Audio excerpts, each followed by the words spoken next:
Roles देने की बात आती है बॉलीवुड में, तो वो भी नेपोटिज्म का सपोर्ट करते हैं।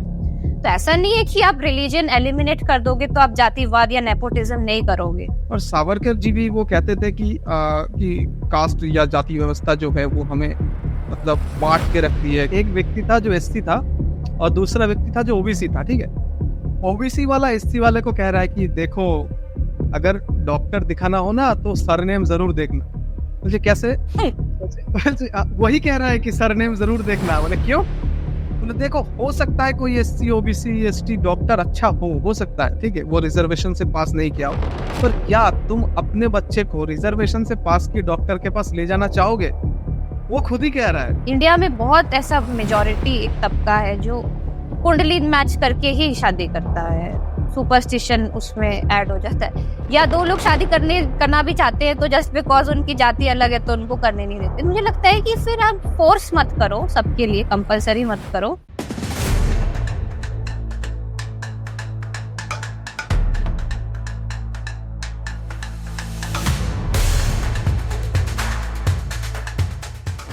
दर्शकों को नमस्ते। आज हमारे साथ फिर से जुड़ी है मेघना जी। उनके साथ पहले एक पॉडकास्ट किया है, तो मेघना जी कैसी है पहले ये तो बताइए आप। हाँ, मैं बढ़िया हूँ सौम्य, थैंक्स मुझे फिर से इनवाइट करने के लिए। आप कैसे हो सौम्य, ये बताओ। ठीक ठाक, जैसा चल रहा है चलने दीजिए चलते रहती जिंदगी। एक समस्या मैंने जो देखी है कि हमारे यहाँ या फिर इंटरनेट में भी, कि दो पक्ष हो गए हैं, एक रिजर्वेशन के पक्ष में है, एक रिजर्वेशन के विपक्ष में हो। तो कभी कभी मुझे भी थोड़ा द्वंद्व होता है दिमाग में कि ये जो कह रहे हैं ये भी सही है कि ठीक ही तो है कि रिजर्वेशन में जो कट ऑफ निकलते हैं उनमें लोअर कास्ट में इतने कम कट ऑफ निकलते हैं कि वो काम कर भी पाएंगे या नहीं। और दूसरा पक्ष भी जब कहता है कि हमारे पूर्वजों के साथ जो अत्याचार हुए, हमने हमारे पूर्वजों को पढ़ने भी नहीं दिया, वो योग्य हो फिर भी पढ़ने नहीं दिया, तो वो आगे नहीं बढ़ पाए, तो पीढ़ी दर पीढ़ी वो जमता रहा, तो हमारे हाल का कारण शायद तुम लोग ही हो। तो इस बारे में आज का विषय रखना चाहूंगा कि आपका मतलब प्राथमिक क्या रिएक्शन रहता है ये सब सुनने के बाद। देखो, प्राथमिक रिएक्शन मेरा यही रहता है कि मुझे, ठीक है, कास्ट सिस्टम में ऐसा है कि पुराने लोगों के साथ, जो उनके पूर्वजों के साथ आपने कहा कि जागती हुई है और उस चीज को कंटिन्यू किया जा रहा है। बट मुझे लगता है कि रिजर्वेशन करके भी फिर आप वही कास्ट ही एक तरीके से क्रिएट कर रहे हो सबके सामने। जैसे कि अगर कोई रिजर्वेशन वाला स्टूडेंट है, ठीक है, वो एंटर हुआ, जैसे मेरा जो कॉलेज था वहां पे भी ऐसे काफी लोग थे इंजीनियरिंग में जो रिजर्वेशन से आए थे, तो बाकी लोग उनको बुली करते थे। उनको पता रहता था किसी को कि ये रिजर्वेशन से आया है, अगर पता चल गया तो बुली करता ही था। मुझे लगता है कि आप कास्ट सिस्टम मतलब रिजर्वेशन सिस्टम को क्रिएट करके भी एक तरीके से कास्ट ही बना रहे हो, उस लड़के को पूर्वजों वाली चीजों में वापस ढकेल रहे हो कि अब आप सबके सामने एक तरीके से खोल दे रहे हो कि इसका जो एडमिशन है वो कास्ट के थ्रू हुआ है, तो अब लोग उसके साथ बुली करेंगे, जो भी करेंगे। तो मेरे ख्याल से एटलीस्ट एजुकेशन में एक फेयर चीज होनी चाहिए on the basis of marks, ना कि कास्ट के बेसिस पे, क्योंकि फिर वो चीजें ना आगे जाके एक बड़ी व्यवस्था को टारगेट कर सकती है या नुकसान पहुंचा सकती है। जैसे अगर मेडिकल का एग्जांपल लेते हैं हम, तो मैं ये सोचती हूँ, मतलब ये मेरी ओपिनियन है, कई बार डॉक्टर्स ऐसे होते हैं जो मेडिकल क्लियर कर जाते हैं और वो कास्ट रिजर्वेशन की वजह से बने हुए होते हैं। ऑब्वियसली वो जिस तरीके से ऑपरेशन थिएटर में परफॉर्म करेंगे, एक नॉर्मल बच्चा जो बिना कास्ट रिजर्वेशन के पढ़ के अपनी मेरिट से आया है, वो वैसे परफॉर्म नहीं करेगा ना, वो एक अच्छा डॉक्टर होगा। तो ये कॉन्फिडेंस उस बच्चे को भी देगा कि मैं मेरिट के बेसिस पे आया हूँ, ना कि कास्ट रिजर्वेशन के। तो मेरा प्राथमिक रिएक्शन तो यही रहता है कि ये नहीं होना चाहिए। हाँ ठीक है, जातिवाद हटना अगर जरूरी है तो रिजर्वेशन हटना भी जरूरी है, वरना आप सटल जातिवाद कर रहे हो एक तरीके से। तो ये मुझे लगता है। हाँ, जैसे मैं एक दिन बाल कटाने गया था, ठीक है।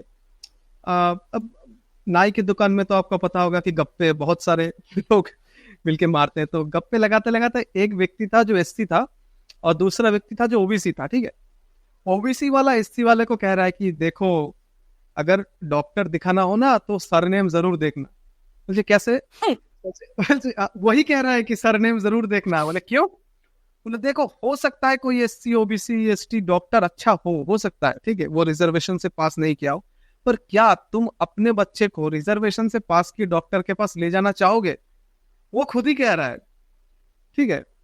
तो डॉक्टरी का जो पेशा है उसमें तो शायद रिजर्वेशन होना नहीं चाहिए। बाकी हम एक एक करके आलोचना करके देखते हैं कि बाकी चीजों में कैसा, ये बात ये मतलब आपकी इस बात से तो मैं सहमत हूँ कि डॉक्टरी जैसे पेशा में नहीं आना चाहिए ये सब। हाँ मतलब मुझे वही लगता है कि अगर आप रिजर्वेशन कर रहे हो ना, तो आप उस पर्सन को एक तरीके से छूट दे रहे हो कि अब वो मेरिट में परफॉर्म नहीं करेगा, तो ये उसकी तरफ उसके प्रति भी जागती है। अगर क्योंकि मैं तो अगेन हर चीज को फिलॉसफी में ही लेके जाती हूँ, तो अगर वही बात है कि चुनाव अगर आपके हाथ में है, तो आप जब तक उस चीज को फेस नहीं करोगे, वो प्रक्रिया से गुजरोगे नहीं, तो मतलब क्या है? आप प्रक्रिया से गुजरे ही नहीं, कम मार्क्स में आपका हो गया, तो आपको उस चीज की वैल्यू भी कैसे होगी? आप फिर पैशनेटली उसके लिए काम भी कैसे करोगे? मतलब ऐसे मुझे लगता है। हाँ, ये तो सही है। और दूसरा एक तर्क आता है कि जो प्रतियोगिता है वो मतलब जो समान लोग हैं उनके अंदर होनी चाहिए। जैसे कि पकड़ लीजिए कि लड़कियों और लड़कों में कोई फुटबॉल मैच नहीं होता, लड़के लड़के से लड़कों के टीम से खेलते हैं और लड़कियां लड़कियों के टीम से खेलती है। तो जैसे विकास दिव्याकृति जी के एक दोस्त थे विजेंद्र मसीह जी, शायद नाम उनका ठीक ही बोला मैंने, तो वो कहते हैं कि जो पिछड़े वर्ग हैं वो समान है ही नहीं यार। कॉन्स्टिट्यूशन भी कहता है कि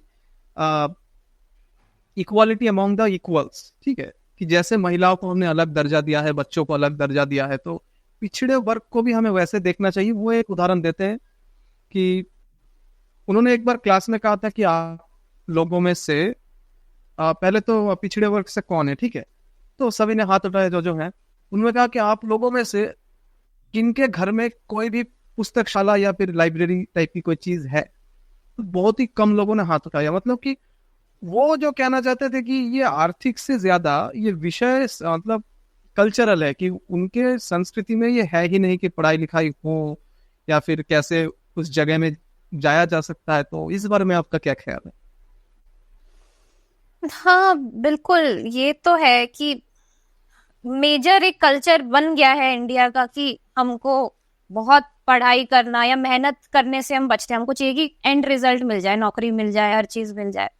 इस चीज में मुझे वो उदाहरण याद आ रहा है कि जैसे गांधी जी वर्सेस अंबेडकर अगर हम लेते हैं, जब वर्ण व्यवस्था के बारे में चर्चा चल रही थी उस टाइम पे, जब जिंदा थे दोनों लोग, तो जैसे गांधी जी का जो अप्रोच था वो ऐसा था कि वर्ण व्यवस्था जो है उसको बनाए रखो, उसे मत कुछ भी अबॉलिश करो, बस उसमें कुछ चेंजेस ले आओ कि किसी का शोषण ना हो, मतलब अहिंसा के साथ चेंजेस ले आओ, लेकिन वर्ण व्यवस्था को तो बना के ही रखो, उसे एलिमिनेट नहीं करो।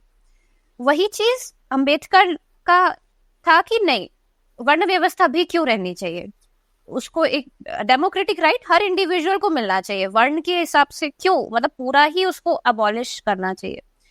तो इस पूरे टॉपिक में भी मैं ये डिवीजन देख पा रही हूँ। तो जैसे मैं इसमें अंबेडकर की विचारधारा से ज्यादा सहमत होती हूँ कि किसी भी चीज को आप थोड़ा भी छोड़ दोगे ना, तो वो बहाना बन ही जाएगा आगे की जनरेशन्स की बर्बादी का। अगर आपने थोड़ा भी छोड़ दिया ना रिजर्वेशन या वर्ण व्यवस्था बनाते हुए भी, जैसे गांधी जी कह रहे थे कि वर्ण व्यवस्था को रखो लेकिन थोड़ा ऊपर ऊपर चेंजेस कर दो ताकि ज्यादती ना हो, तो मुझे लगता है ये वर्क नहीं करेगी चीज। जब तक वो पूरी ही चीज इक्वल नहीं होगी, तब तक आप उस पर्सन के साथ भी अच्छा नहीं कर रहे हो जिससे वो अपॉर्चुनिटी दे रहे हो, उस बच्चे के साथ अच्छा नहीं कर रहे हो, वो कभी भी जिंदगी में मेहनत नहीं करेगा। क्योंकि एक जो प्रतियोगिता की तैयारी जब हम करते हैं किसी भी एंट्रेंस एग्जाम की, तो वो एक पूरी प्रक्रिया होती है जिससे हम गुजरते हैं।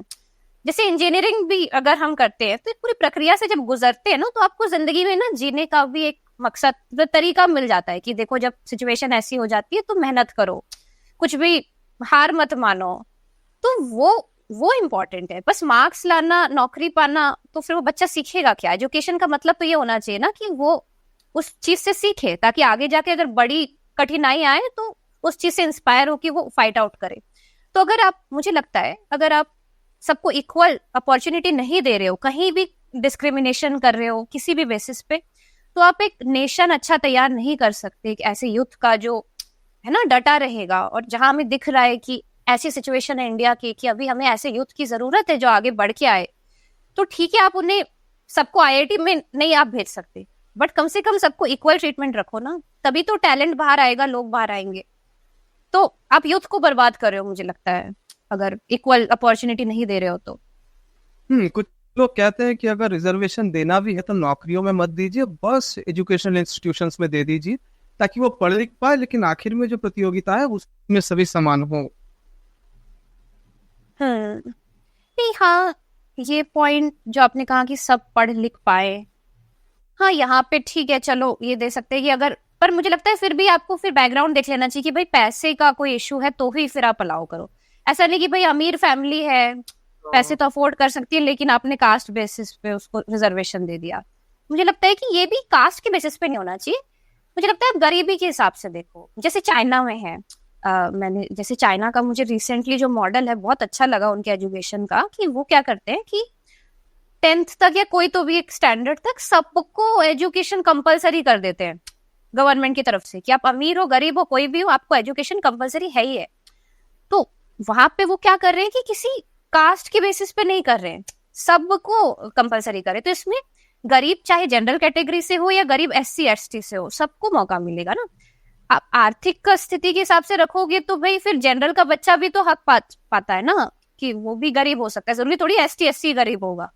जी जी, यहाँ पे हाँ, भूल जाऊंगा शायद ये कुछ दिनों पहले बांग्ला में एक पॉडकास्ट किया था एक भैया के साथ, ठीक है। मतलब स्टेट लेवल में बड़े डांसर है वो, उनका एक एकेडमी भी चलता है। तो उन्होंने अपनी जो स्टोरी शेयर की थी मेरे साथ, कि वो एक समय में मतलब डांस एकेडमी में वो सीखते थे, ठीक है। तो महीने का चार्ज आता था कि 100 रुपया, तो वो भी नहीं दे पाते थे। अब जाति से वो जनरल है, ठीक है, मतलब एग्जैक्ट जाति तो मुझे पता नहीं, पर कास्ट में जनरल थे। तो वो भी 50 रुपए देते थे, वो भी उनकी मम्मी बड़ी मेहनत करके एक्स्ट्रा पैसे कमा के फिर उनको देते थे। नहीं, और ये ना, ये मुझे लगता है मेन टर्निंग पॉइंट है पूरे इंडिया के डेवलपमेंट का, जो आज हम देखते हैं ना कि बड़ी संख्या में हमें जैसे कमेंट सेक्शन में जो ट्रोलर्स दिखते हैं, गाली गलौज करते हैं, वो ज्यादातर यंग लोग ही होते हैं आप देखोगे तो। और लड़के, हाँ, नहीं नहीं, लड़कियां भी होती हैं, हाँ बराबर। तो आप देख पाओगे ना कि एक मेजर तबका है यूथ का जो इंडिया में बनता जा रहा है, और जो यंग है, मतलब यंग लोग है जो पता नहीं क्या कर सकते थे जिंदगी में, ये सब एजुकेशन की कमी की वजह से उनकी मानसिकता ना बहुत ही अजीब सी होती जा रही है, दमित होती जा रही है, और वो और इसीलिए ओवर रिलीजियस होते जा रहे हैं, अंधविश्वासी होते जा रहे हैं। उसका रीजन मुझे यही लगता है कि जो चाइना में हुआ कि हर किसी को इक्वल एजुकेशन, हम वो नहीं कर रहे हैं, हम कास्ट बेसिस पे कर रहे हैं या ऐसे ही कर रहे हैं, छोड़ दे रहे हैं, हम किसी को कंपलसरी तो कर नहीं रहे हैं। इस वजह से स्कूल में क्लास 8 तो 9 तक तो शायद सभी को पढ़ना कंपलसरी है ना? नहीं, पर उसका जैसे वहां पे गवर्नमेंट ही शायद फंड करती है चाइना में, हमारे यहाँ पैसा नहीं होता बहुत लोगों के पास कि वो स्कूल अफोर्ड कर सके, या कर भी लेते हैं तो सरकारी स्कूल होते हैं जहाँ पे हिंदी मीडियम है, या जो क्या बोलते हैं सीलिंग जो है, सीपेज हो रहा है, कंडीशंस ठीक नहीं है, हाँ। चाइना का जो ये कंपलसरी वाला चीज मैंने बताया ना, इसमें क्वालिटी भी है कि ठीक है कंपलसरी है, लेकिन सबको एक क्वालिटी का स्कूल मिलेगा, वहां पे टीचर्स भी अवेलेबल होंगे, टेक्नोलॉजी भी होगी। ऐसा नहीं कि गरीब का बच्चा है तो उसको अच्छी टेक्नोलॉजी वाला स्कूल नहीं मिलेगा, समझ रहे हो?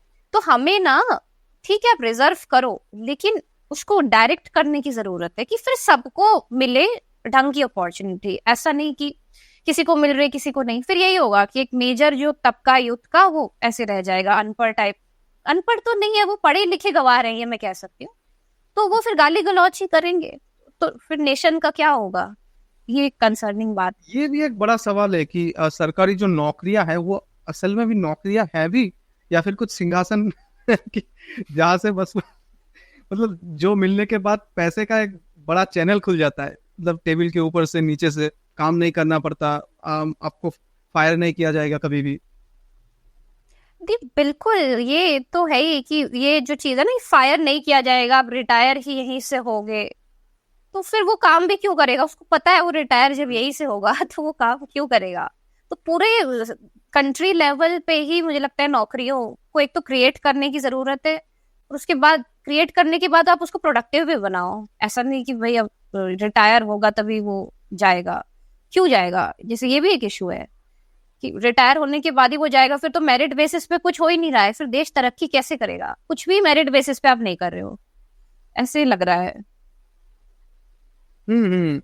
और जो ओबीसी वाला जो मुद्दा है कि ओबीसी में क्रीमी लेयर लगा दी गई है, ठीक है, पर एससी या एसटी में कोई क्रीमी लेयर नहीं लगाई गई है कि अगर ये इन पदों पे पहुंच जाए उसके बाद भी वो एससी के बेटे या बेटियां हैं, इसीलिए उनको सुविधाएं मिलेंगी। क्रीमी लेयर मतलब कैसे आप कह रहे हो कि इन टर्म्स ऑफ? हाँ, वो एक क्रीमी लेयर मतलब कुछ सरकारी पद या फिर कुछ मतलब एक सीलिंग लगा दी गई कि उससे ज्यादा अगर आपके परिवार में इनकम हो तो आप ओबीसी नहीं कहलाएंगे जाएंगे। ओके ओके, ये वाली चीज कास्ट हो सकती है पर आप ओबीसी नहीं कहलाए जाएंगे। वही बात है ना कि यार अब मानसिकता जब तक नहीं चेंज करोगे ना कि भाई ये जातिवाद ना दिमाग में घुस गया है, तो ये रिलीजियन लेवल पे ऐसा लग रहा है लोगों को कि अलाउड है जातिवाद। जैसे बहुत लोगों को ये रहता है संशय कि भगवत गीता जातिवाद को प्रमोट करती है। तो जैसे अर्पित जी से भी मेरी बात हुई थी ऑफ कैमरा, तो उनका भी जो मेजर डाउट था वो यही था कि भगवत गीता जातिवाद को प्रमोट करती है, और काफी लोगों का ये डाउट है। तो ये बात ना ऐसा नहीं कि डाउट की बात है, एक्चुअली में काफी ऐसे लोग हैं जो भगवत गीता को या जो रिलीजियस टेक्स्ट है ओरिजिनल हिंदुइज्म के वैदिक टेक्स्ट हैं उपनिषद वगैरह, उसको समझते नहीं। उनको सही में लगता है कि जाति प्रथा है, तो उनके दिमाग में ही घुस गई है। आप भले ही उसको एलिमिनेट कर दो, ओबीसी को एलिमिनेट कर दो, कुछ भी कर दो, वो दिमाग में वो छुआछूत रहेगा ही। शादी तो आप फिर उसी लड़की से कराओगे ना जो आपकी जाति की है, तो आप तो वो तो घुस गया है और वो बर्बाद कर देगा देश को। जब तक जातिवाद फैमिली से नहीं जाता और नौकरी से नहीं जाता तब तक आपका देश तरक्की नहीं करेगा, डिवोर्स रेट्स भी बढ़ेंगे और सब कुछ होगा। यहाँ पे मेरा एक डाउट रहता है कि अगर कोई कह रहा है कि मैं अपने जाति में शादी करूंगा, मतलब अगर जाति को मान ले कि जो एक ही काम करते वो एक जाति है, ठीक है, जैसे कि नाई पकड़ लीजिए या फिर कोई भी पेशा आप ले लीजिए, तो ऐसा नहीं होगा क्या कि उनके घर में अगर जाएंगे तो कल्चरल बैकग्राउंड या फिर वहाँ का जो एटमॉस्फेयर है एक ही जैसा मिलेगा, तो थोड़ी सुविधा हो जाएगी? सुविधा तो बिल्कुल खान पान और इन चीजों की होती है, जैसे काफी लोगों को खाना और ये सब चीजों का रहता है कि सेम घर में जाएंगे और लैंग्वेज इश्यूज नहीं होंगे। ठीक है, अगर आप अपनी इच्छा से जा रहे हो तो ठीक है कि आपका प्रेफरेंस था, लेकिन इंडिया में बहुत ऐसा मेजोरिटी एक तबका है जो कुंडली मैच करके ही शादी करता है, सुपरस्टिशन उसमें ऐड हो जाता है। या दो लोग शादी करना भी चाहते हैं तो जस्ट बिकॉज उनकी जाति अलग है तो उनको करने नहीं देते। मुझे लगता है कि फिर आप फोर्स मत करो, सबके लिए कंपलसरी मत करो। वो एक ऐसे नहीं होना चाहिए कि भाई आप हिंदू मत से शादी कर रहे हो तो कुंडली मिला के ही करोगे। हाँ, अगर वो खुद की इच्छा से किसी को पसंद कर रहा है, जैसे आपने कहा कि लैंग्वेज और खाने के हिसाब से, तो उसकी इच्छा है, पर वो कहाँ होता है देश में हमारे, पता ही है, ऑनर किलिंग भी हो जाती है। और यहाँ पे देखना हो कि एक चीज के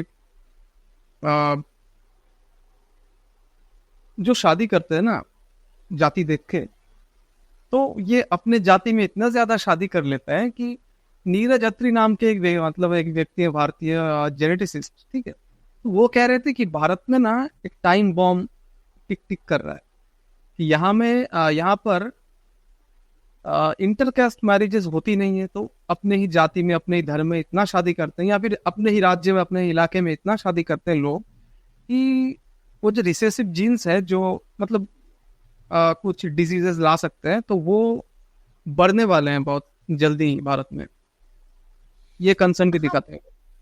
ये तो है, साइंटिफिक डेटा भी है कि अगर आप अलग जीन्स के बिल्कुल पेरेंट्स होते हैं तो बच्चों में जो क्वालिटीज आती है वो मतलब थोड़ी अच्छी आती है कंपैरिजन टू अगर आप सेम एरिया के जीन्स के साथ फिर बच्चे पैदा करते हो। तो ये तो है, वही बात है कि यार हमें ना पिछड़ी जो हमारी चली आ रही परंपरा है ना उससे थोड़ा निकलना पड़ेगा, वरना आप इंडिया को नहीं बचा पाओगे। आई नो कि इसमें बहुत हिंदू लोग भड़क जाते हैं कि नहीं तू फिर इंडिया से ही निकल जा, तू, जैसे मुझे बहुत कमेंट आते हैं कि तू फिर इंडिया से निकल जा, है ना, क्या जरूरत है यहाँ रहने की, जमीन अपनी है। सुधार तो कर सकते हैं ना। अगर सुधार ही नहीं करेगा तो आप क्या चाहते हो कि इंडिया यहीं रुक जाए? वही परंपरा, जातिवाद, कास्ट सिस्टम, आप उसी में पड़े रहो। चाइना देखो एजुकेशन कर करके आगे निकल गया, उनके यहाँ नौकरी भी है, हमारे यहाँ युवा के पास नौकरी नहीं है, तो इसलिए फिर क्राइम रेट्स भी बढ़ रहे हैं।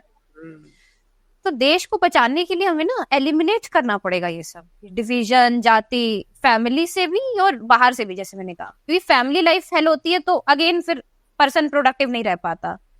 जैसे अरेंज मैरिजेस में काफी बार ऐसे होता है कि आप शादी कर लेते हो लेकिन बाद में फिर पता चलता है कि पार्टनर सही नहीं था।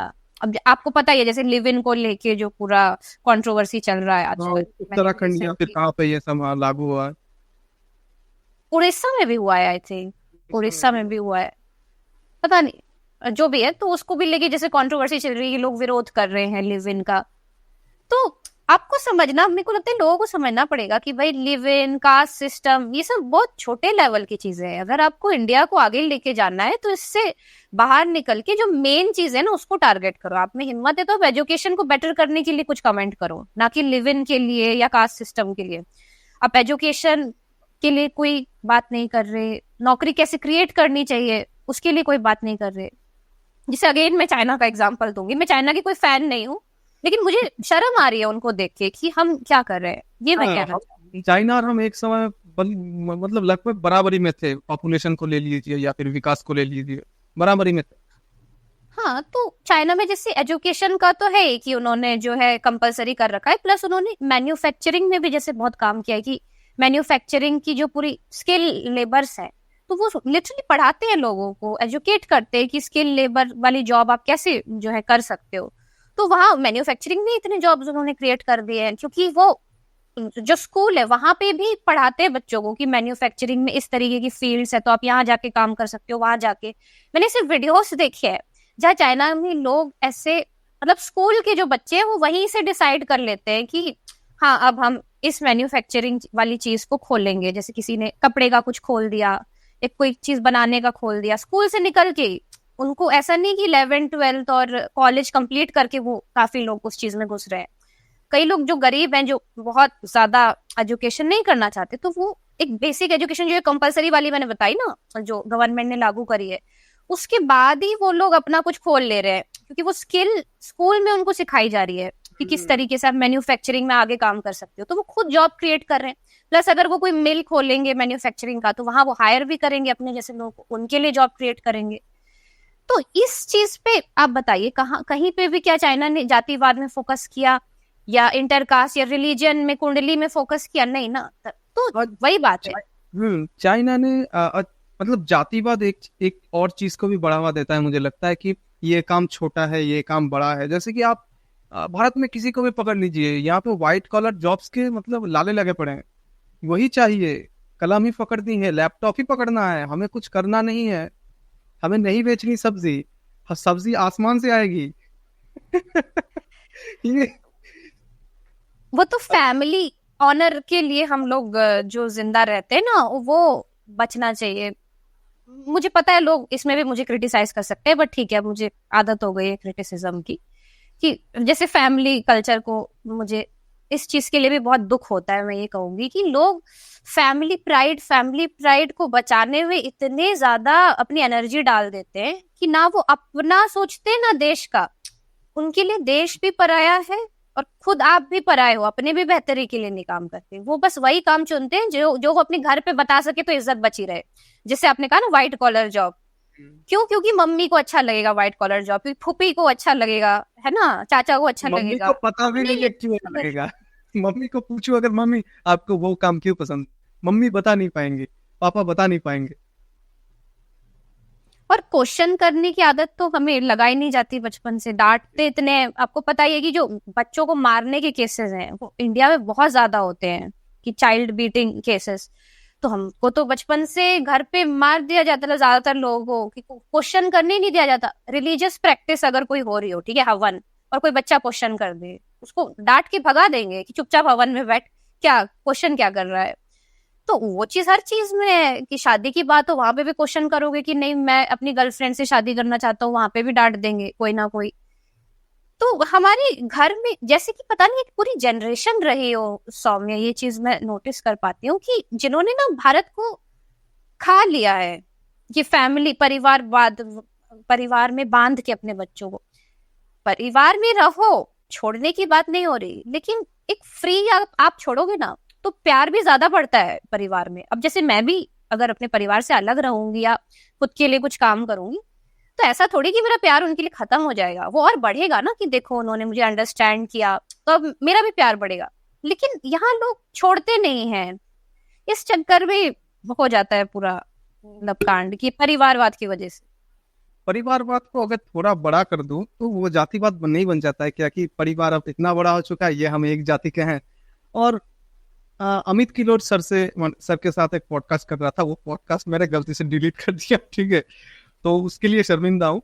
पर वहां पे उन्होंने एक बात कही थी कि मुझे कहा था कि देखो मेरे घर में रोटी बनाने के पीछे जिसका हाथ नहीं है ना, उसकी बातों में मतलब बातों को ज्यादा तवज्जो ना दूं मैं।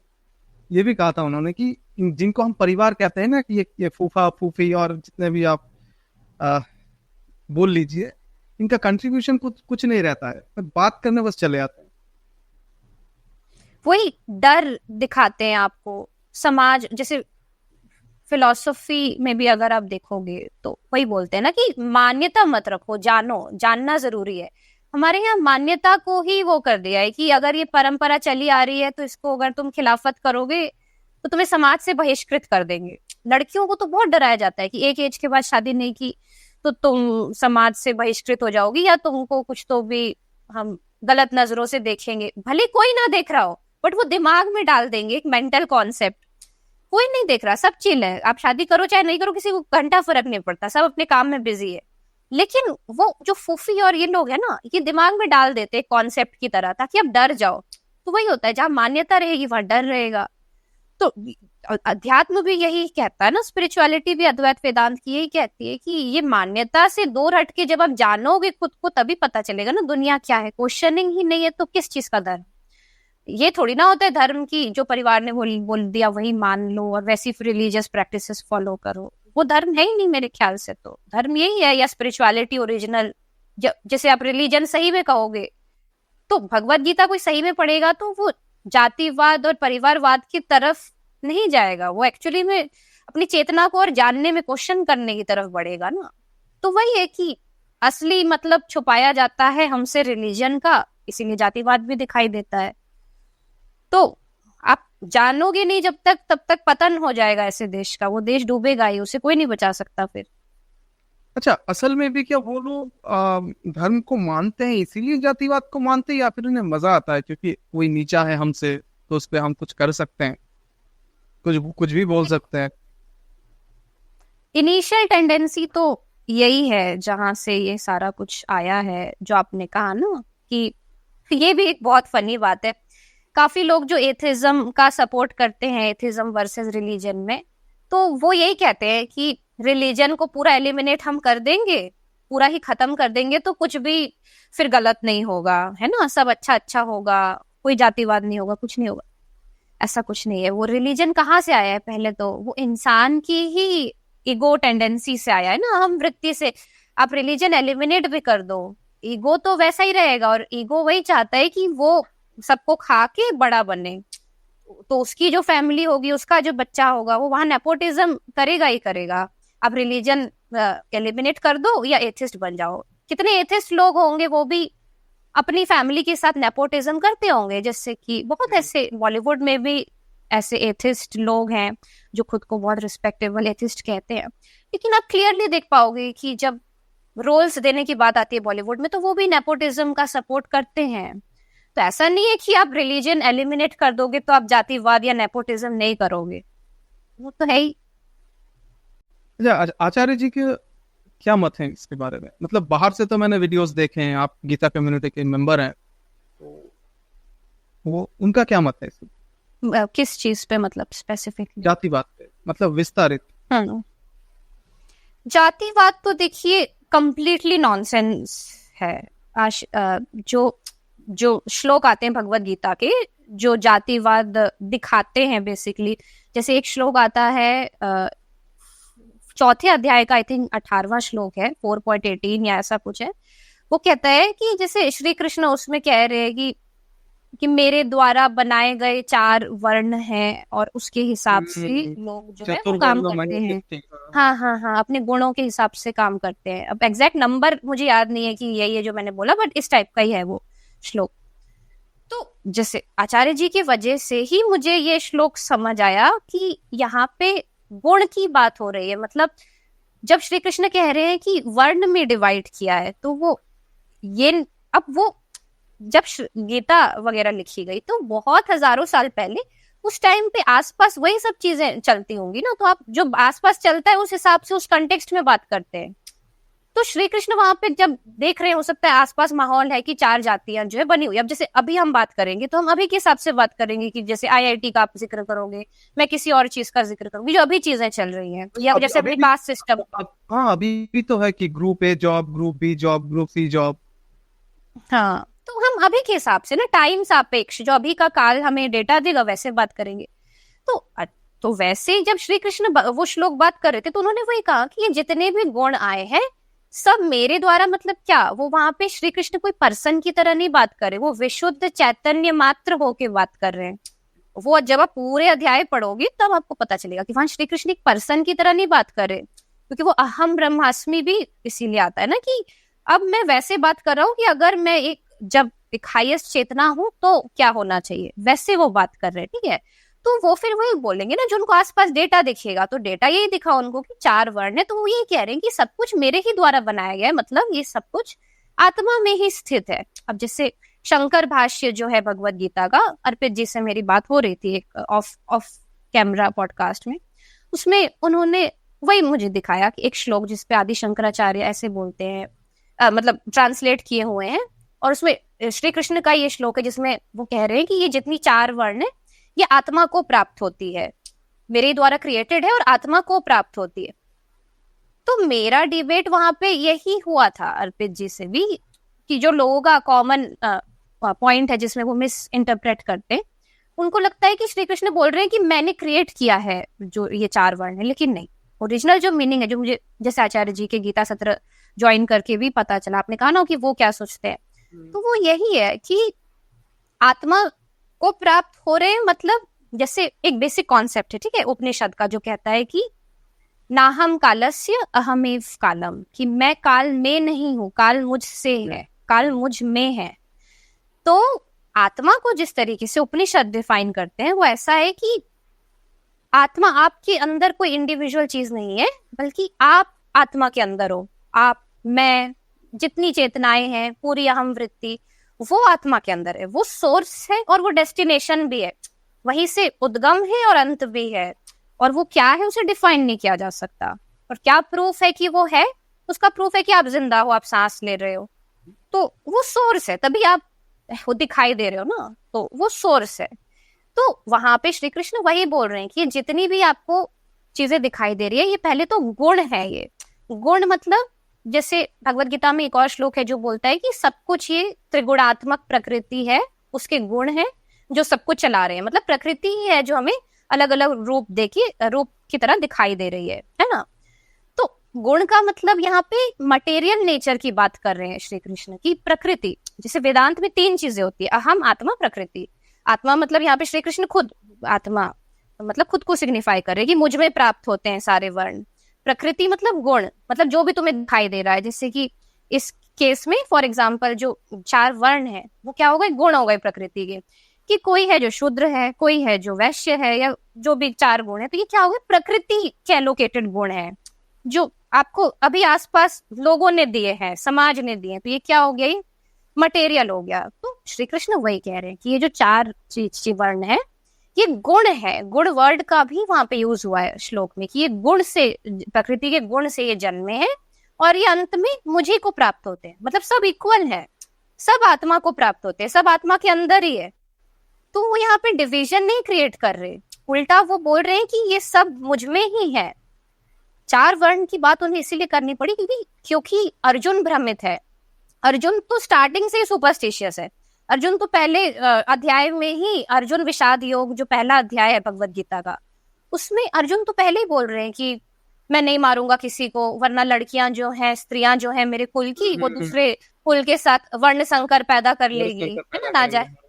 तो श्री कृष्ण तो समझ रहे हैं कि भाई ये बंदा है सुपरस्टिशियस। एक और फिर श्लोक है उसमें अर्जुन स्वर्ग नरक की बात कर रहे हैं, तो उनको समझाने के लिए श्री कृष्ण को बोलना पड़ा कि अर्जुन तुम जिस स्वर्ग नरक की बात कर रहे हो वो वाला स्वर्ग भी तुमको मिलेगा अगर तुम ये युद्ध करोगे तो अर्जुन को काटने के लिए उन्हें वो बातें करनी पड़ रही, क्योंकि मैं अगर आपसे बात करूंगी तो अभी के काल में जो चीजें मान्यताएं हैं उन्हीं के लैंग्वेज में बात करूंगी ना, जैसे स्वर्ग नरक की बात करूंगी, वर्ण की बात करूंगी, लेकिन श्री कृष्ण कहीं भी नहीं अलाइन हो रहे हैं उस चीज से। अर्जुन बोल रहा है, श्री कृष्ण काट रहे हैं कि नहीं ये सब मुझ में ही है, जैसे स्वर्ग नरक वाले भी श्लोक में श्री कृष्ण काट रहे हैं कि नहीं ये सब आत्मा में ही है, ये कुछ नहीं है। तो यहाँ मिस इंटरप्रिटेशन हो जाता है कि रिलीजन, देखिए बहुत बड़ी बात होती है, हमने रिलीजन को खेल समझ रखा है, अंधविश्वास समझ रखा है, लेकिन अभी तक आप देखोगे ना सौम्य, तो रिलीजन का आप सर्च करके देखना वर्ड, ठीक है, आपको पता चलेगा कि रिलीजन को आज तक एक सही डेफिनेशन नहीं मिली है। हर किसी ने अपने हिसाब से रिलीजन को डिफाइन कर दिया है। तो आप रिलीजन ये नहीं बोल सकते कि सब का सेम जिस तरीके से वो डिफाइन कर रहे वही रिलीजन है।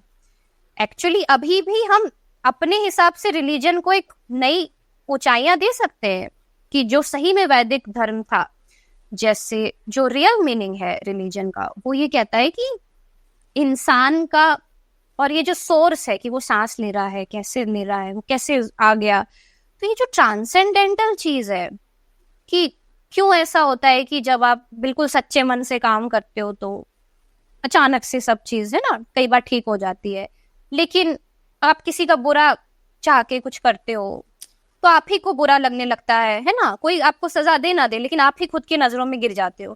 तो ये समझना कि क्यों ऐसा होता है कि ये एक कोई ट्रांसेंडेंटल चीज है जो बेहतर बनने में मजबूर करती है जानवर को, क्यों ऐसा है कि बस ईट, रिप्रोड्यूस, इन चीजों से मन नहीं भरता इंसान का, एक फर्क है जानवर और इंसान में। तो इस ट्रांसेंडेंटल नेचर को जानना होता है रिलीजन, एक्चुअल जो रिलीजन होना चाहिए। तो उसको आप वैसे समझोगे तो आप बहुत अपने ही बारे में आप समझ सकते हो, यूनिवर्स के बारे में समझ सकते हो, वो एक फिलॉसफी है। उसको आप अंधविश्वास बोल के रिजेक्ट करने के चक्कर में क्या करते हो ना, जो भगवत गीता, वेदांत, उपनिषद से इतने प्यारे कॉन्सेप्ट्स आ रहे हैं, जिस स्वामी विवेकानंद ने जो दिए हैं वेदांत में, वो भी कॉन्सेप्ट्स जिनसे सुभाष चंद्र बोस भी इंस्पायर्ड थे वेदांत से। सुभाष चंद्र बोस ने अपनी जीवनी में लिखा है खुद कि वो वेदांत से इंस्पायर्ड हैं अपनी जिंदगी में। तो ऐसे ही नहीं ना, तो it's not religion, it's a philosophy.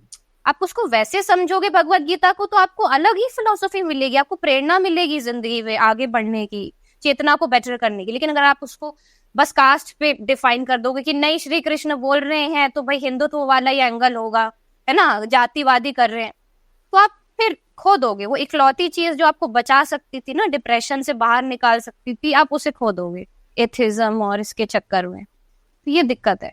मतलब ये कह सकते हैं कि मतलब भारतीय जो धर्म है, जो हिंदू धर्म है, उससे मतलब उसके मूल ग्रंथों से कास्टिज्म नहीं निकला है, बात की रचना है। तो चलिए, जैसे कि ऋग्वेद में भी एक 9वें खंड में शायद एक श्लोक है कि वहां पे कहता है कि मैं लेखक हूँ, मेरे पिता ये हैं, मेरी माता ये हैं, हाँ, तो हम सब एक साथ बड़ी खुशी से रहते हैं, ऐसा कुछ लिखा हुआ था 9वें खंड में, इतना याद है मुझे। मतलब वो दिखा रहे हैं कि हम अलग अलग वर्ण के हैं फिर भी खुशहाल जिंदगी जी। वेद में तो है ही, देखो वही डिफरेंस है ना, there is a difference between Veda and Vedanta, ये समझना पड़ेगा लोगों को। रिलीजन कोई ऐसी चीज नहीं कि एक वीडियो देख लिया और आपको समझ आ गई बात। बहुत जो क्या बोलते हैं कीबोर्ड वॉरियर्स जो आते हैं गाली गलौज करने, वो ये एक वीडियो देख लिया, उनको लगता है कि वो पूरा रिलीजन जान गए। भाई मैं ये टर्म आपका बनाया हुआ है या फिर सर्वजन? कीबोर्ड वॉरियर है, ये पॉपुलर वर्ड है यूट्यूब। मुझे पता नहीं। तो आपको पूरी प्रक्रिया लोगों की जिंदगी चली जाती है, तब जाके वो अध्यात्म में उसको जान पाते हैं, किसी फिलॉसफी को जान पाते हैं। वो सालों तक पढ़ते हैं कई बार, जैसे तो वो होता है, जैसे जदु कृष्ण मूर्ति थे, सालों तक फिलॉसफी देते रहे, तो एक लगातार प्रक्रिया है जो हर दिन आपको करनी पड़ती है। एक वीडियो देख के आप कमेंट नहीं कर सकते, राइट? तो जैसे देयर से डिफरेंस, वही मैं बता रही थी कि ये भी समझना पड़ेगा कि वेदांत या उपनिषद की philosophy is not the whole Vedic philosophy.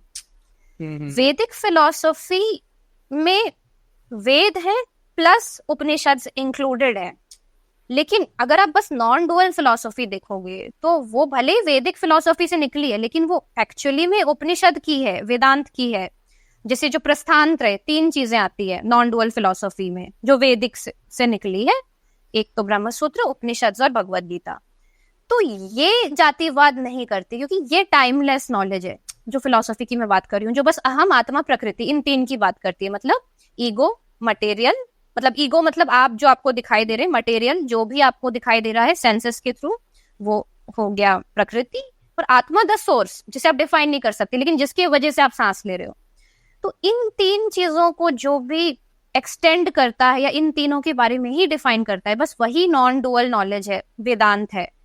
बाकी जो वैदिक नॉलेज है जिसमें आपने कहा मैं माँ, मैं बाप, वो काल सापेक्ष है, वो टाइमलेस नहीं है, वो बदल जाएगा टाइम के हिसाब से। माँ बदल जाएगी, बाप, तो उसको हम नॉन डुअल नहीं कंसिडर कर सकते। और एब्सोल्यूट ट्रूथ जो होता है ना, वो नॉन डुअल होता है, क्योंकि एब्सोल्यूट ट्रूथ तभी होगा जब कोई चीज टाइमलेस होगी, मतलब किसी काल पे नहीं डिपेंड करेगी। जैसे ईगो, आत्मा और प्रकृति, ये तीनों का जो नॉलेज है ये हर काल में सेम रहेगा। ऐसा नहीं हो सकता कि 1000 साल पहले अहम, आत्मा, प्रकृति का जो नॉलेज है वो कुछ और था और अभी उसके प्रिंसिपल बदल जाएंगे, नहीं, क्योंकि ये आपके साइकोलॉजिकल वर्ल्ड की बात कर रहे हैं। तो बस उसी को एब्सोल्यूट ट्रुथ माना जाना चाहिए। इसीलिए आचार्य जी भी बार बार इस चीज को बोलते हैं कि दो शाखाएं हैं हमारे हिंदुइज्म में, स्मृति ग्रंथ और श्रुति ग्रंथ। तो श्रुति को ही बस शास्त्र माना जाना चाहिए, स्मृति को नहीं। स्मृति में क्या आ जाता है, जैसे मनुस्मृति वगैरह, और श्रुति में वेदांत। हाँ, श्रुति के बारे में मतलब एक पॉडकास्ट में मैंने सुना था, उन्होंने 1 या 2 वाक्य में बड़ा अच्छा बोला था कि जो श्रुति है उसे मतलब काल से परे क्यों कहा जाता है, क्योंकि उन्होंने मतलब हम जैसे समझेंगे वैसे कहा था कि मतलब देखो, आइंस्टाइन ने E=mc² आविष्कार किया था, उसके पहले क्या था नहीं, उसने आविष्कार किया, वो पहले से ही था। तो वो कह रहे थे कि जो स्मृतियों में जो ज्ञान है वो इंसानों के आविष्कार करने से पहले से ही सिद्ध थी, हमने बस जाना है उनको, इसीलिए वो काल से परे है। ये बात ठीक है? हाँ बिल्कुल ठीक है। वो इस चीज को सिग्निफाई कर रहे हैं यहाँ पे कि जैसे मैंने कहा ना कि एब्सोल्यूट ट्रुथ के प्रिंसिपल्स क्या होते हैं। जैसे कई लोग हैं जो इस चीज से आचार्य जी को बोलते हैं कि इन्हीं की बात हम सही क्यों माने, सब कहते हैं कि आचार्य जी की बात जो है सच्ची है या ओशो की बात सच्ची है, तो किसी भी इंसान की बात को हम सच्चा क्यों माने। तो यही से ये एब्सोल्यूट ट्रुथ का प्रिंसिपल आता है ना, कि आपने कहा ना कि पहले से था, हमने बस उसका आविष्कार किया है। तो वही तो जैसे साइंस के जो प्रिंसिपल्स हैं वो पहले से थे, बस आपने उसको जान समझकर उसका आविष्कार किया है और उसे लागू करके देखा कि ये फॉल्सिफाइबल नहीं है, वेरीफाइबल है बहुत सारे डेटा के लिए, और फिर हमने मान लिया कि ये एब्सोल्यूट ट्रुथ वाला फॉर्मूला है साइंस के पर्सपेक्टिव से। वैसे फिलॉसफी में भी होता है। इसीलिए जो ऋषि थे उपनिषद के, उन्हें मंत्र दृष्टा ऋषि ऐसे कहा जाता था। वो एक सुपरस्टिशियस वे में लोग ले लेते हैं, लेकिन वो बात एक्चुअली यही है आइंस्टाइन वाली, कि वो कहते थे ना कि वो मंत्र दृष्टा थे, देख लेते थे मतलब आत्मावलोकन के थ्रू ना। तो रियलिटी में भी ऐसी है कि एक प्रकृति की धारा है और प्रकृति कभी भी अपने रूल्स नहीं बदलती। जैसे फिजिक्स के लॉज नहीं बदलते, वैसे जो हमारे अंतःकरण जो है, जो स्पिरिचुअलिटी जिस डोमेन से डील करता है, अंतःकरण चतुष्टय ना, ईगो मतलब क्या, अंतःकरण। तो ये इसमें भी जो नियम है वो भी कुछ ऐसे होते हैं जो पहले से जब से आप पैदा हुए वो वैसी हैं, उसको फाइंड आउट करना पड़ता है, आविष्कार करना पड़ता है। वहीं पे फिलोसोफर्स का रोल आता है कि उन्होंने जो, अब ऐसे बहुत सारे आप फिलोसफी देखोगे ना जो हमारे ऋषियों ने भी दी है, वही आपको यहाँ पे भी मिल जाएगी कि वेस्ट में भी लोगों ने दी है, या सूफिज्म में भी किसी ने दे दी है, बल्कि वो एक दूसरे से बहुत दूर थे लेकिन इतने दूर रहते हुए भी उन्होंने सेम बात बोल दी। एक चीज ना मतलब बहुत अच्छी सीख ली है वो, मतलब ये जीवन में एक अचीवमेंट कह सकता हूँ कि नवल रविकांत है ना, उनका एक पॉडकास्ट देख रहा था, उन्होंने कहा था कि देखो डिडक्शन कैसे होता है, और वो सोच रहे थे कि हमारे उम्र में जब वो थे तो वो सोच रहे थे कि रियल ट्रूथ क्या हो सकता है, ठीक है। तो उन्होंने कहा कि मैंने कभी सच को ढूंढने नहीं निकला था, मैं सोच रहा था कि क्या क्या हो सकता है, ठीक है। तो उन्होंने कहा कि देखो, एक तो इन्फिनाइट रिग्रेशन हो सकता है कि ये क्यों ये क्यों ये क्यों ये क्यों कभी खत्म नहीं होगा। दूसरा एक हो सकता है कि ये क्योंकि ये क्योंकि फिर से ये, मतलब गोल गोल घूमेगा। और तीसरा एक हो सकता है कि एक जगह जाके खत्म हो जाएगा, कि एक्सियम जैसे कि बिग बैंग से पहले पता नहीं, मतलब वो आपको मान लेना पड़ेगा उसके बाद। तो ये फॉर्मूला अप्लाई करके देखा कि ऋषि मुनि जो करते थे कि डिडक्शन करते थे अपने दिमाग में कि क्या हो सकता है, खुद से पूछो। तो एक चीज मैंने सोची, अच्छा मुझे पिछले जन्म का कुछ याद नहीं है, ठीक है, याद नहीं है, इसका मतलब अगले जन्म में भी इस जन्म का मुझे कुछ याद नहीं रहेगा, तो जन्म उस क्षेत्र में तो आएगा नहीं कि मैं स्मृतियां लेके दूसरा जन्म लूंगा। तो ये आसान सा डिडक्शन था, इसमें तो ज्यादा मेहनत भी नहीं करनी पड़ी। नहीं, जैसे जन्म वाली जो बात है, वेदांत इसमें यही कहेगा कि अब किसके लिए है जन्म, वो तो अभी आपको दिख रहा है ना फैक्ट। एक बार को हम चलो मान भी लेते हैं कि अगर किसी का जन्म होता है, वैसे तो ये बात नहीं होती, वेदांत नहीं मानता उसे, अद्वैत वेदांत नहीं मानता उसे, मतलब वो जिस पुनर्जन्म को मानता है वो व्यक्तिगत नहीं है, वस्तुगत है कि प्रकृति जो है वो जन्म ले रही है, ठीक है। व्यक्तिगत होगा भी कैसे ना। हाँ, तो एक बार को मान भी ले तो वेदांत ये पूछेगा किसके लिए। तो तुम्हें अभी सेंसेस के हिसाब से ये सब दिख रहा है, तुम किस कॉन्फिडेंस के साथ बोल सकते हो कि अगर प्रकृति दोबारा जन्म लेगी तो तुम्हारे सेंस ऑर्गन्स इसी तरीके से बनेंगे या इसी तरीके से दुनिया दिखती होगी जहाँ पे इंसान ही पैदा होगा, ये कैसे कह सकते हैं। हाँ, हो सकता है तुम ऐसे पैदा हो कि तुम दो लोगों को एक साथ महसूस कर पा रहे हो, कि जैसे मैं और सौम्य एक साथ कनेक्टेड है, कुछ भी हो सकता है, पता कैसे है हमें। तो ये प्रॉब्लम है इस मॉडल के साथ। जी मतलब ये हाँ, तो एक चीज से मतलब हम वेदांत की तरफ या फिर वेदों की तरफ ज्यादा घुस रहे थे, तो चलिए जातिवाद में जो हमारे कुछ थिंकर्स है, जो अम्बेडकर जी हैं या फिर गांधी जी, सावरकर जी हैं। गांधी जी का तो आपने बताया कि वो कहते थे कि सब कुछ धीरे धीरे हमें संस्करण करना चाहिए, पर जो वर्ण व्यवस्था है वो हिंदू धर्म का मतलब बहुत ही एक अहम हिस्सा है जिसे नकारा नहीं जा सकता। दूसरी तरफ अम्बेडकर जी कहते थे कि एनाहिलेशन ऑफ कास्ट, जो एक तो किताब ही थी शायद उनकी, ठीक है। और सावरकर जी भी वो कहते थे कि कास्ट या जाति व्यवस्था जो है वो हमें मतलब बांट के रख रही है, कि उनका जो मतलब पॉलिटिकल हिंदुत्व था, हाँ, उसमें हम बट रहे हैं जातिवादों के मतलब जातिवाद से, ठीक है। तो इस बारे में आपका क्या ख्याल है? नहीं, बिल्कुल। देखिए, जो बात सावरकर जी ने कही थी इस चीज को लेके कि हिंदुत्व, उन्हें फादर ऑफ हिंदुत्व टर्म भी बोला जाता है, कि उन्होंने हिंदुत्व टर्म जो है ये दिया। वो अलग बात है कि काफी लोग जो अभी हिंदुत्व को फॉलो करते हैं वो कहीं से भी सावरकर के थॉट्स से अलाइन नहीं करते, वो अपना अलग हिंदुत्व चला रहे हैं, सावरकर का नाम लेके, सावरकर को एक तरीके से यूज करके, क्योंकि सावरकर ऑलरेडी एक फेमस नाम है। तो मुझे नहीं लगता, पहली बात तो सावरकर अभी जिंदा होते तो वो अभी जो हिंदुत्व चल रहा है उसका सपोर्ट करते। जो मुझे एक चीज अच्छी लगी सावरकर की, कि उन्होंने हिंदुत्व को कहा कि ये कोई रिलीजियस आइडियोलॉजी नहीं है बल्कि पॉलिटिकल आइडियोलॉजी है। ये हम लैक कर रहे हैं। सावरकर ने कभी भी नहीं कहा कि हिंदुत्व एज अ कॉन्सेप्ट कोई रिलीजियस चीज है। हम क्या कर रहे हैं, अभी उसको रिलीजन के नाम पे हमने ले लिया है कि अल्लाह और गॉड कृष्ण, वहां से हमने जोड़ दिया है पुनर्जन्म। पहली बात तो सावरकर एथिस्ट थे, ठीक है, वो किसी रिलीजन पे नहीं मानते थे। और दूसरी चीज की जातिवाद पे भी वो नहीं मानते थे, उन्होंने जातिवाद का बहुत बार खंडन किया है, बल्कि लोगों को उन्होंने जा की प्रेरित किया है कि आप भी अपने, जो उनके साथ लोग काम करते थे, ऐसे बहुत सारे स्टेटमेंट्स है जो उनके साथ, जो उनके कलीग्स काम करते थे, उन्होंने सावरकर के बारे में बोला है कि इन्होंने हमें प्रेरित किया है कि हम भी जातिवाद का खंडन करें। तो वो तो खुद एथिस्ट थे, वो इन चीजों में मानते नहीं थे। उन्होंने बात जो ये हिंदुत्व वाली आ रही है, ये बहुत इंटरेस्टिंग है, हाँ, उनके व्यक्तित्व को लेके, क्योंकि उन्होंने एक चीज देख पाई थी उस टाइम पे, क्योंकि जिन्ना और ये लोग थे, मुस्लिम लीग का बहुत एक पूरा एग्रेशन उन्होंने देखा था कि ये लोग जो है टू नेशन थ्योरी के कॉन्सेप्ट पे बहुत फोकस कर रहे हैं और पार्टीशन चाहते हैं। तो उन्होंने ना ये जो चीज है टू नेशन थ्योरी, इस चीज को बहुत एक तरीके से मेंशन किया बार बार अपनी स्पीचेस में या वर्क्स में। जैसे उनका जो एसे फेमस है जो हिंदुत्व पे उन्होंने जो टर्म आता है जहां से, वो भी टू नेशन थ्योरी पे ही है, जो 1924 ऐसे टाइम पे उन्होंने लिखा था। तो वहां पे भी उन्होंने यही बोला है, मेंशन बार बार किया टू नेशन थ्योरी का।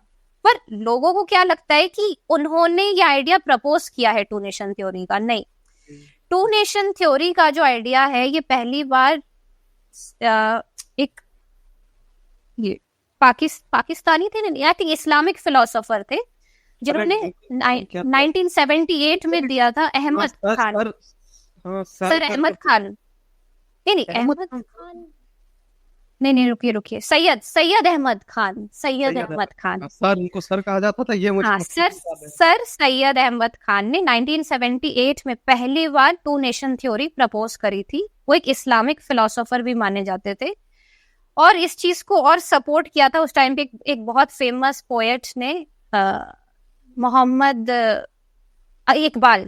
इकबाल नाम है उनका। तो उन्होंने भी इस चीज को सपोर्ट किया था। तो ये 1978 में पहली बार सपोर्ट हुआ है। गाना उन्होंने ही लिखा है ना, मोहम्मद इकबाल ने, सारे जहां से अच्छा हिंदुस्तान हमारा।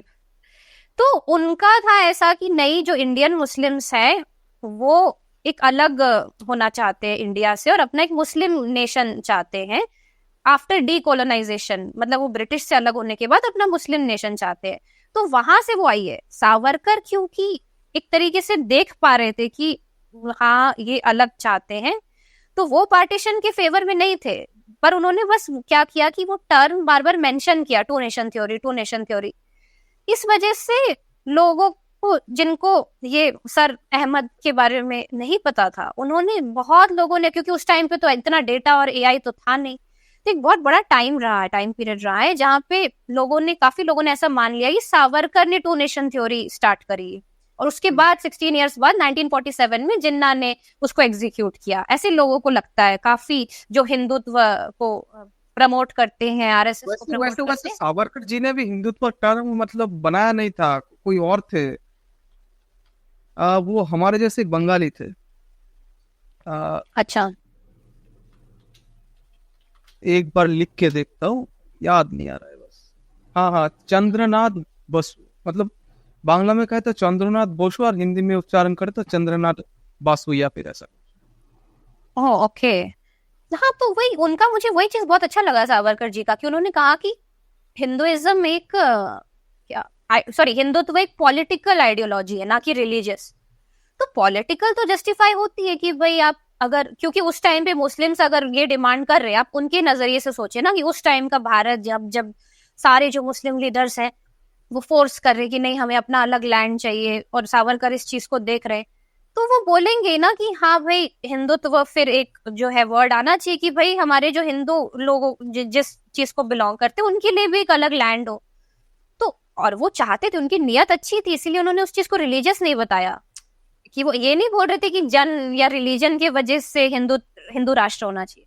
वो पॉलिटिकल रीजंस की वजह से बोल रहे थे, ताकि जो हिंदू लोग हैं, अब अगर मुस्लिम्स अलग होना चाहते हैं तो उसके बाद एक पॉलिटिकल स्टैंड क्या होना चाहिए, उसके हिसाब से उन्होंने हिंदुत्व को कॉइन किया था। डिवाइड करने के लिए देश को नहीं कॉइन किया था, वो कंप्लीटली एक मुस्लिम, जो मैंने फिलोसोफर बताया, वो वहां से ओरिजिनेटेड है। तो ये है सावरकर जी का।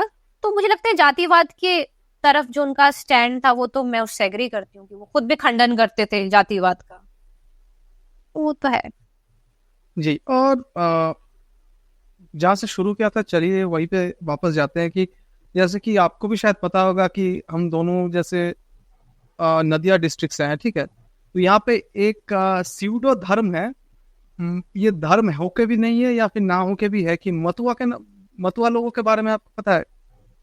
नहीं मुझे नहीं। बांग्ला में कहते हैं मतुआ, मतलब जो शेड्यूल कास्ट लोग हैं, और जो हरिचाँद या गुरुचाँद के जो फॉलोअर्स हैं उनकी बात कर रहा हूँ। नहीं, आप एक्सप्लेन कर दीजिए, मुझे नहीं पता इस बारे में। मतलब बाकी भारत में SC/ST को मतलब उन्होंने अलग कोई कल्चरल कुछ किया हो ऐसा मुझे मतलब मेरे ज्ञान में तो नहीं है। पश्चिम बंगाल में देखने को मिलता है कि जो SC लोग हैं जो, ठीक है, उनमें भी जो एक सब कास्ट है नमशूद्र नाम का, ठीक है, तो वो लोग 2 सोशल रिफॉर्मर्स थे, हरिचाँद ठाकुर और उनके जो बेटे थे गुरुचाँद ठाकुर। उन्होंने थोड़ा कोशिश किया कि SC को थोड़ा समाज के निचले स्तर से थोड़ा उठाया जा सके, ठीक है, उनको भी इज्जत मिले।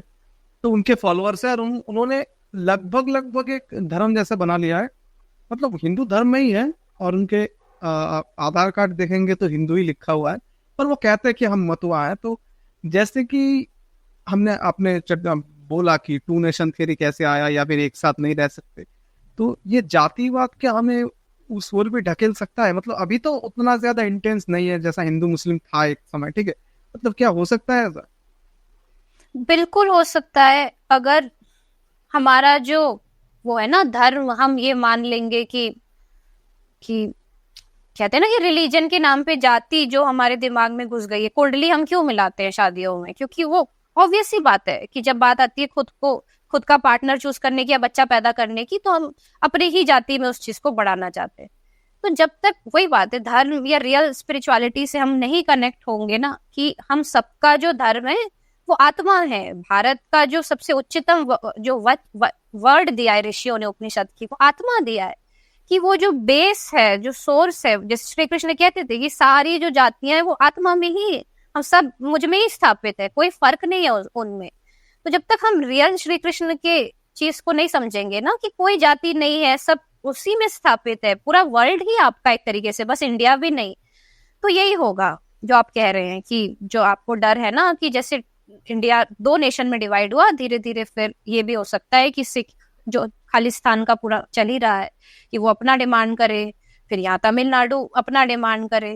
तो वो तो है कि जब तक हम अपने असली धर्म को नहीं समझेंगे ना कि भाई भगवत गीता या आपका जो हिंदू धर्म है, वैदिक एटलीस्ट, उपनिषद एटलीस्ट, बाकी वेद नहीं भी तो उपनिषद एटलीस्ट, वो आत्मा को धर्म बता रहा है, सबको एक बता रहा है, ठीक है, बता रहे कि आप सब आत्मा के अंदर हो, है ना, नाहम कालस्य अहमेव कालम, हम सब आत्मा काल के अंदर है। वो आप यूनिटी नहीं समझोगे ना, तो वही होगा डिवीजन, और कोई नहीं रोक पाएगा उसे। फिर इंडिया को कैसे नहीं बचाया जा सकता, वो यूनिटी आनी जरूरी है। चलिए, इतना सबके बाद में समाधान में भी आते हैं कि हम 2 लोग आलोचना करके कितना निकाल पाएंगे पता नहीं, पर आलोचना तो होनी चाहिए इस चीज में, मतलब बहुत दिनों से ये माजरा चल रहा है।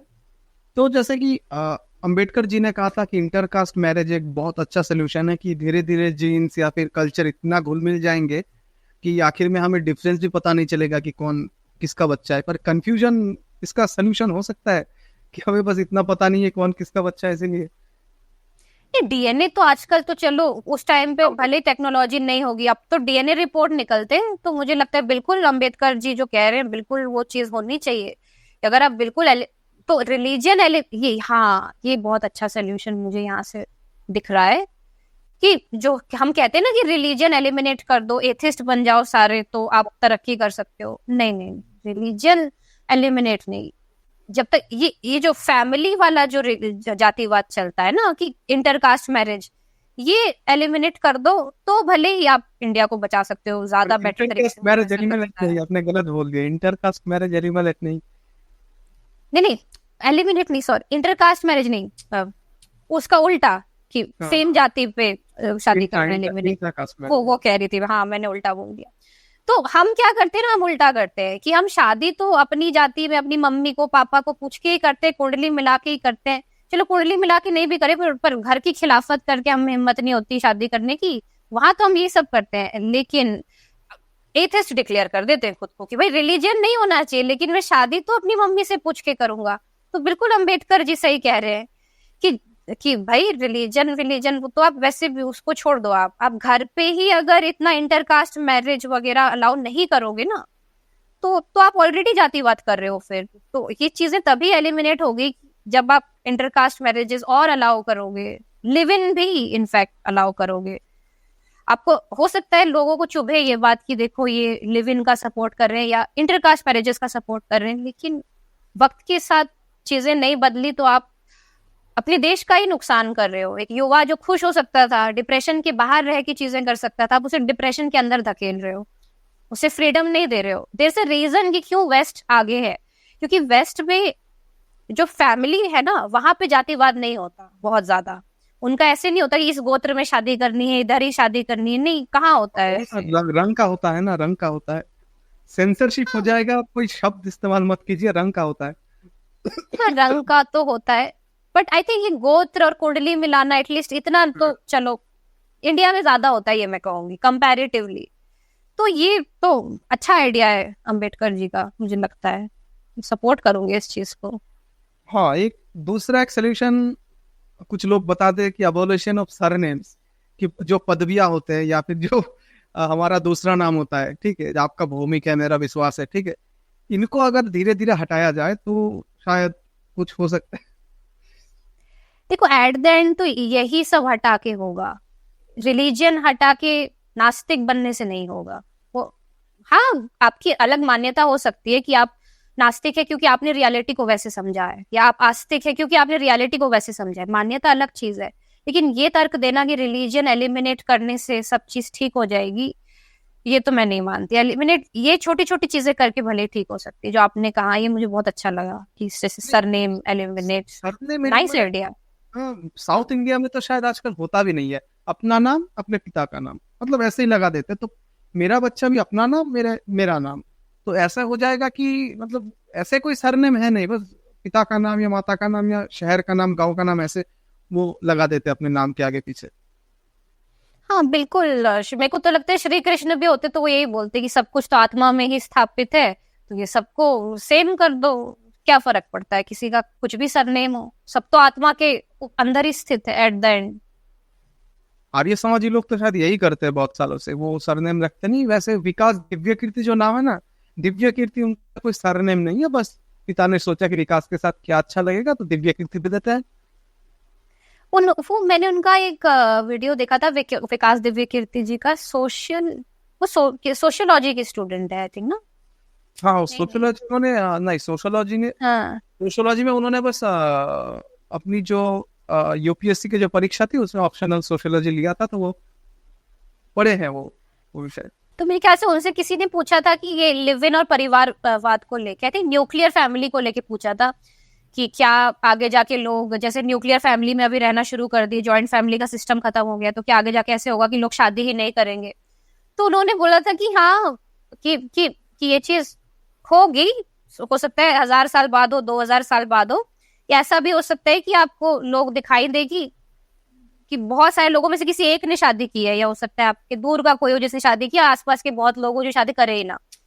तो वो तो है कि देखो काल की धारा को तो नहीं कोई रोक सकता, आपको नहीं पता कि जो अगला बच्चा होगा वो किस तरीके से फ्रीडम चाहेगा, तो फोर्स तो आप नहीं कर सकते किसी भी चीज को ना कि ये होना ही चाहिए, ये सरनेम होना ही चाहिए। हाँ, वैसे शादी जो चीज है ना, मतलब अभी के भारत में या फिर दुनिया में बड़ी पेचीदा से चीज है, आप डिफाइन नहीं कर पाएंगे। आप सोचिए, अब शादी को क्या कहते हैं? पहले क्या कहा जाता था कि एक साथ रहना, तभी तो कुछ लोग एक साथ रहते भी नहीं है। अब कभी कहा जाता कि एक साथ बच्चे पैदा करना, ठीक है, सुप्रीम कोर्ट का राय आ चुका है कि बच्चा किसी का भी हो, जिसके साथ शादी हुई है वही बाप बनेगा। तो शादी है क्या, मतलब प्यार होना चाहिए, वो भी कोई कहीं लिखा नहीं है, बस डिवोर्स नहीं लेने देते कोर्ट। तो शादी है क्या, कंफ्यूजन में है सब।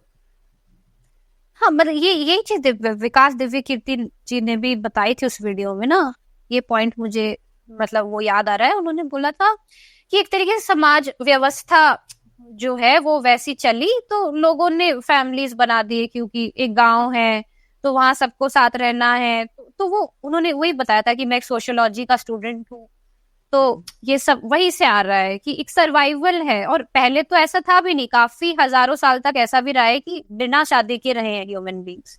ये शादी एक रिसेंट कॉन्सेप्ट है जो कुछ सालों में ही, कुछ 100 सालों में आई है बाहर। जैसे जब मनुस्मृति वगैरह भी जब स्टार्ट हुई थी, तो उसका भी यही कारण रहा होगा उस टाइम पे कि व्यवस्था बना के रखे, क्योंकि डीएनए टेस्टिंग तो तब होती नहीं थी। और संपत्ति भी किससे किसको मिलेगी, ठीक है, आपका पितृ परिचय कौन है, क्योंकि संपत्ति तो पुरुषों के पास ही थी, तो पुरुषों को तो ये पता लग करने का कोई आधार है ही नहीं कि ये मेरा बच्चा है कि नहीं है। स्त्री कर सकती है क्योंकि ये मेरे शरीर से निकला है, ठीक है, मेरा ही बच्चा है। पुरुषों को तो इसका पता नहीं। तो मार्क्स भी कहते हैं कि शादी इसी वजह से आया कि पितृ परिचय देना होगा बच्चों को और संपत्ति किसको देना है। हाँ वही है, लेकिन ओरिजिनल तो यही था ना कि इंसान पैदा जब हुआ था तब तो ये सब कुछ था नहीं, जब वो अर्ली मैन था तब भी शादी वादी होती नहीं थी। तो क्या पता आगे जाके बिल्कुल हो सकता है, जैसे विकास दिव्य कीर्ति जी की इस बात से मैं मतलब एग्री करूं शायद थोड़ा बहुत, कि हाँ बिल्कुल हो सकता है कि 2000 साल बाद हो सकता है कोई शादी करे ही ना, या बहुत दूर का कोई एक आप शादी कर रहे हो सकता है, कुछ भी हो सकता है। पर ये तो डेफिनेट है कि ये चीज हमारे इंसान के द्वारा ही बनाई गई चीज है, ये समाज के द्वारा। असली में आप इंसान हो तो जरूरी नहीं है कि आप शादी करो या ना करो, वो तो इंडिविजुअल डिसीजन होना चाहिए, समाज का ही है ये जो है। जी। और आखिरी एक जो समाधान मतलब दिख रहा है, मतलब लाने की भी जरूरत नहीं है, कि देखिए ना कि जैसे शहर में जो रहते हैं एक साथ काम करते हैं, मतलब आप पूछेंगे तो कहेंगे कि छूत अछूत ये सब है, ऊंचा नीचा ये सब है, लेकिन मेट्रो में जब चढ़ेंगे कौन किसके पास में खड़ा है, हाँ वो और से ज्यादा। हाँ क्लाइमेट चेंज को तो भूल ही गए हम लोग। अभी अगर यहाँ पे कोई क्लाउड बस्ट हो जाए तब जाति देख के क्लाउड बस्ट होगा क्या कि तुम इस जाति के हो तो तुम मरोगे नहीं। तो हाँ ये बिल्कुल ही बहुत घटिया कॉन्सेप्ट है जातिवाद, और किसी भी तरीके से एटलीस्ट वैदिक हिंदुइज्म तो नहीं सपोर्ट करता इस चीज को, नॉन डुअल हिंदुइज्म नहीं सपोर्ट करता। ये बिल्कुल ही इंसानों के द्वारा बनाई गई चीज है ताकि व्यवस्था चल सके, और अगर इंसानों ने बनाई है तो उसको बेहतर करने की कोशिश भी करनी चाहिए। बेटर एक चीज बनाओ ना, जरूरी थोड़ी कि पुराने लोगों ने जो व्यवस्था बना दी उसी को कंटिन्यू करो। आप एक नया मैरिज जो है उसका कॉन्सेप्ट भी ला सकते हो, कुछ भी कोई अलग कॉन्सेप्ट ला सकते हो, क्या पता आगे के लोग लाए भी, उनके लिए हम भी पुराने हो जाएंगे तो वो हमारी भी क्यों सुनेंगे, क्या पता हम उनको लगे कि हम पिछड़े हुए हैं। क्या पता कि कुछ नया ही आ जाए कॉन्सेप्ट, शादी के अलावा कुछ और आ जाए।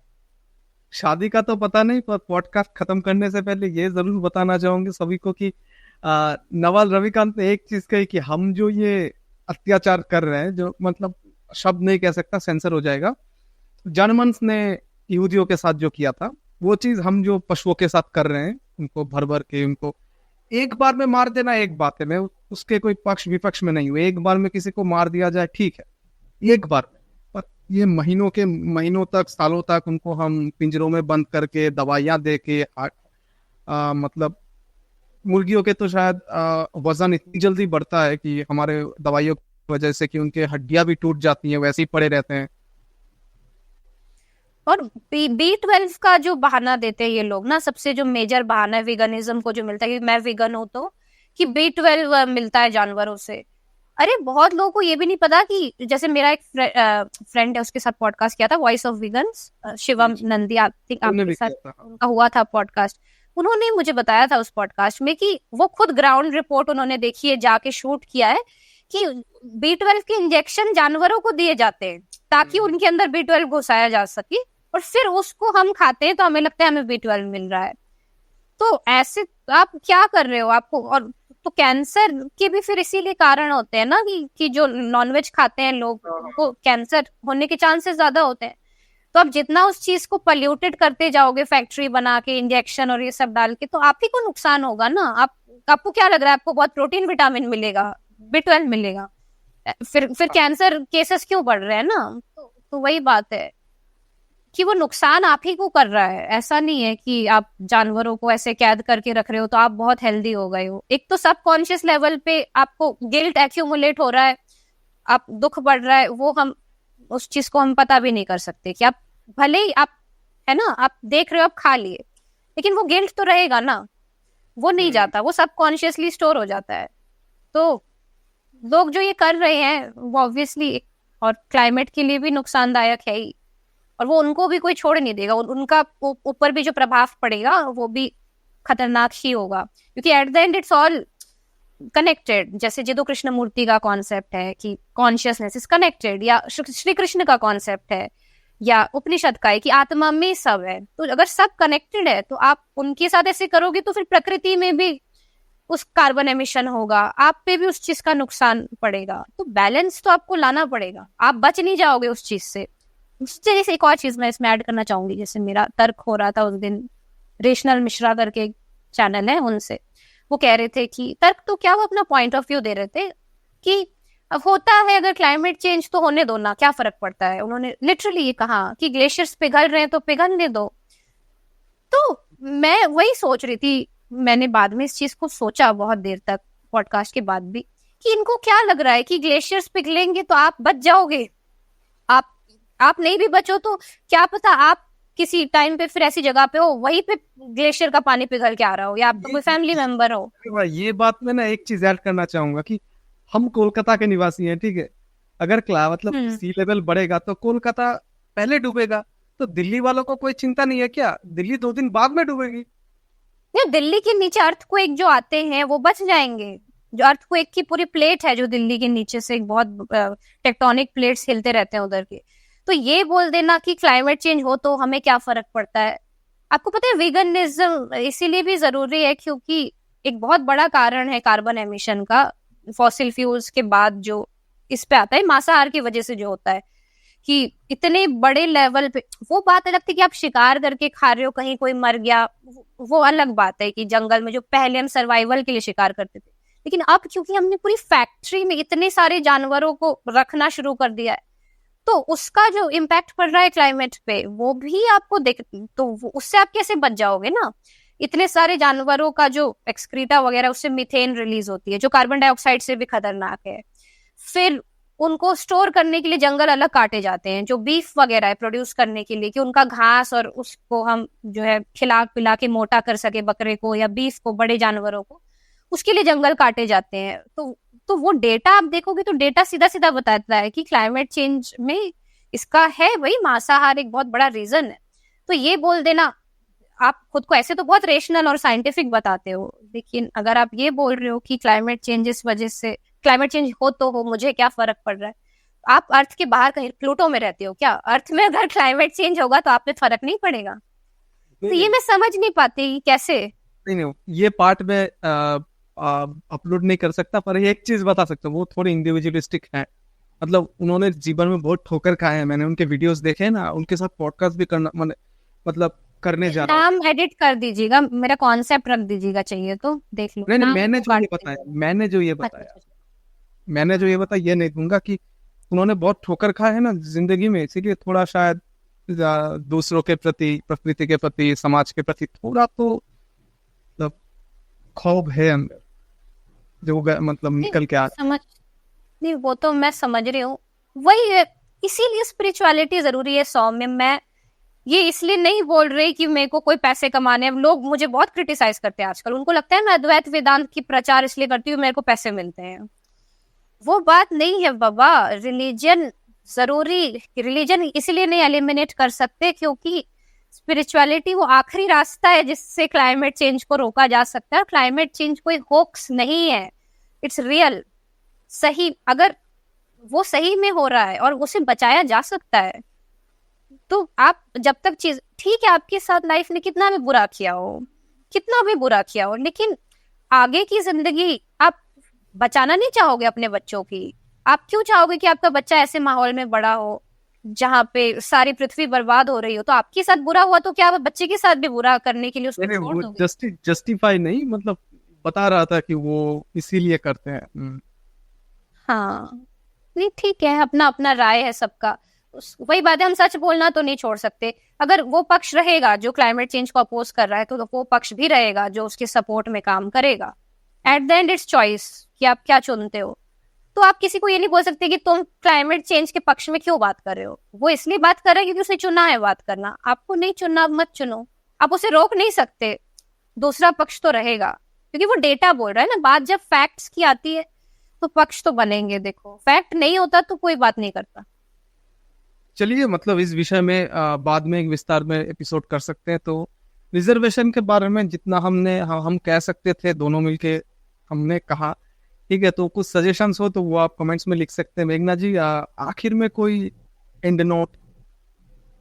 एंड नोट हाँ मेरा यही रहेगा कि जैसे जो मैं रिसेंटली देख पा रही हूँ कि सोशल मीडिया में रिलीजन के नाम पे लोग बहुत भड़क जाते हैं, उनके अकाउंट में तो भगवान बने रहते हैं लेकिन वो गाली गलौज करते हैं। तो मैं उनको यही बोलना चाहूंगी कि ये जो जातिवाद आपके अंदर घुस गया, या ये ज्यादातर लोग जो गाली देते हैं, आप उनके प्रोफाइल में जाओगे ना तो कुछ जातिवाद वाली चीजें लिखी हुई रहेगी। हाँ, कट्टर हिंदू, क्षत्रिय, ब्राह्मण। तो मैं यही कहूंगी कि अगर आपका जातिवाद आपको गालियां सिखा रहा है तो आप देखो कि आपका दिमाग क्या हो गया है, आप क्या बन गए हो। तो इसीलिए जरूरी है जातिवाद से बाहर निकलना, ताकि आप बेहतर इंसान बन सको, अपने इंटरनेट को भी बेहतर बनाओ भाई। वरना यूट्यूब को ये डेटा जाएगा कि इंडिया में तो 90% लोग कमेंट सेक्शन में गाली ही देते हैं। हमें भी ऐसा कमेंट सेक्शन चाहिए ना कि भाई लोग अच्छी बातें करें, इंटेलेक्चुअल बातें करें, या इंटेलेक्चुअल नहीं भी तो एटलीस्ट बिना गाली के बात करें। तो क्यों हो रहा है, और क्यों गाली देने वाले लोग जातिवादी जो श्लोक लिख रहे हैं अपने प्रोफाइल में? तो जातिवाद का एक गहरा रिलेशन है इंसान की मेरे ख्याल से मानसिकता के साथ, तो हमें ये देखना चाहिए। जरूर जरूर, मतलब बहुत अच्छे एक मैसेज के साथ ये पॉडकास्ट हम अभी के लिए तो खत्म कर सकते हैं। तो इतने दिनों बाद बैठे, इतना समय दिया आपने, के लिए तो शुक्रिया था, फिर से करता हूँ। बहुत मजा आया बात करके। जी जी जी, तो कुछ दिनों बाद फिर से बैठेंगे, तो तब तक के लिए थोड़ा इंतजार कीजिए। तो आज के लिए इतना ही, नमस्कार।